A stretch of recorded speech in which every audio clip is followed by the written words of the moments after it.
সুপ্রিয় সপ্তম শ্রেণীর শিক্ষার্থীরা, আশা করি তোমরা সকলেই বেশ ভালো আছো।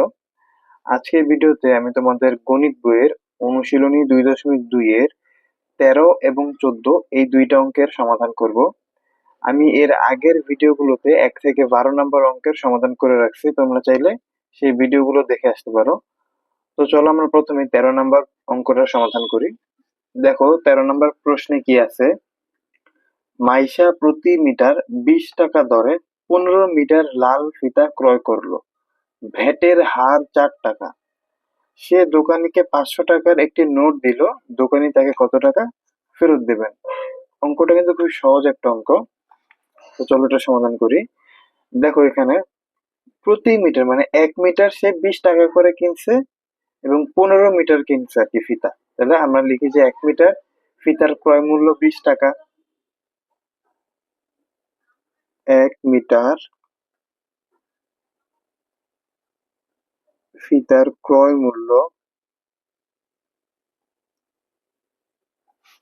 কত? 20 টাকা। এবং দেখো সে কিন্তু 15 মিটার ফিতা লাল ফিতা ক্রয় করছে। তাহলে লিখতে পারি যে সুতরাং 15 মিটার ফিতার ক্রয় মূল্য, তাহলে কি হবে 20 গুণ 15। তাহলে 20 গুণ 15 মানে 15 গুণ 30 মানে 300 টাকা। তার মানে 15 মিটার ফিতার ক্রয় মূল্য হচ্ছে 300 টাকা। এবং দেখো প্রশ্নে কিন্তু আরো একটা বিষয় বলছে যে ভ্যাটের হার 4 টাকা। ভ্যাটের হার 4 টাকা মানে কি 100 টাকায় তাকে 4 টাকা ভ্যাট দিতে হবে। তাহলে আমরা লিখতে পারি না যে 100 টাকায় ভ্যাট 4 টাকা?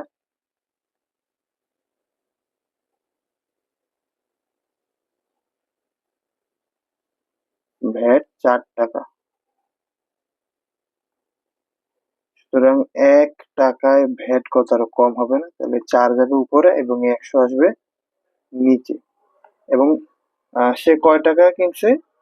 ফিতা ক্রয় করছে 300 টাকা। তাহলে এখানে আমি 300 লিখবো। সুতরাং 300 টাকায় ভ্যাট। তাহলে 300 লিখি, একের থেকে আরো বেশি হবে, বেশি হলে কি গুণ হবে। তাহলে 4 গুণ 300, নিচে হইলো 100 টাকা। তাহলে দেখো এই শূন্য কাটা এবং এই শূন্য কাটা। 3 4 12 আর নিচে থাকে 1। নিচে মনে মনে এমনিতেও যে কোনো সংখ্যার নিচে 1 থাকে। 3 4 12, অর্থাৎ তাকে 12 টাকা আর এক্সট্রা ভ্যাট দিতে হবে। তাহলে আমরা এটা লিখতে পারি না যে মাইশা ফিতা বাবদ দোকানিকে দিবে, সুতরাং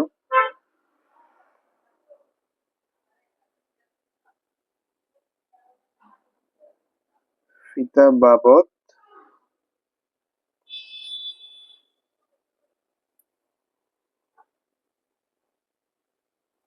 দোকানিকে দিবে কত? 300 টাকা তো দিবে। তাহলে 300 যোগ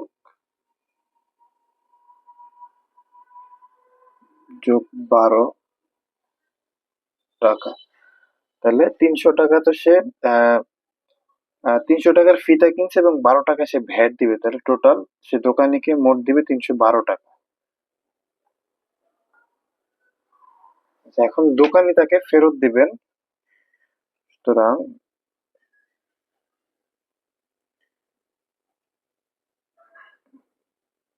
দোকানি তাকে ফেরত দিবে। দোকানিকে তো সে 500 টাকার নোট দিছিল, তাই না? 500 টাকার একটি নোট দিল। তাহলে 500 টাকা থেকে 312 টাকা বিয়োগ করে দিতে হবে। 500 বিয়োগ 312 টাকা, তাহলে হবে কত? 500 থেকে 312 যদি বিয়োগ করতে তাহলে হবে 188 টাকা। এটাই কিন্তু 13 নম্বর প্রশ্নের উত্তর। উত্তর 188 টাকা লিখে দিই। যা এখানে এদিকে একটু ছোট করে লিখলাম। আশা করি তোমরা এই 13 নম্বর প্রশ্নটার সমাধান বুঝতে পারছো। এরপর আমরা 14 নম্বর অঙ্কটার সমাধান করব।